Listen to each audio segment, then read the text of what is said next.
realmente está un sentido de felicidad nos tiene con lo que abordo lograr durante el año escolar aquí.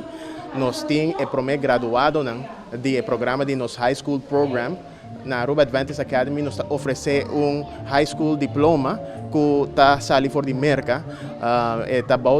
Nos tiene una relación con Tawera International High School que está registrada en Miami, Florida. Y cada alumno que termina el programa aquí está añadiendo un diploma que está saliendo por de merca para por vai más que 16 países después y por seguir con el estudio. Esa aquí está algo que está siendo bonita de con para sobre actualmente es que a graduar acaba de programa aquí mundialmente, está estudiando en diferentes países de manera merca mes, na España, na Europa y diferentes países na Latinoamérica.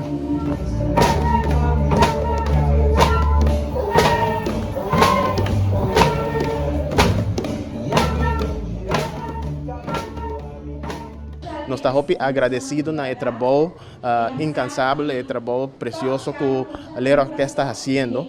Cada semana estamos con los alumnos en 2 viajes por semana y estamos dando a los alumnos diferentes lessons para cómo manejar un instrumento, cómo tocarle, cómo cuidarle también. Entonces aquí está algo, una experiencia invaliosa para el alumno para sobre nos quiere que más que enseñanza que está simplemente enfocar en la inteligencia, que el alumno no por sacar algo más por de enseñanza a través de arte y de música. Toch na final, bating persona mag-agradecer para ayudar a hacer otro año escolar exitoso.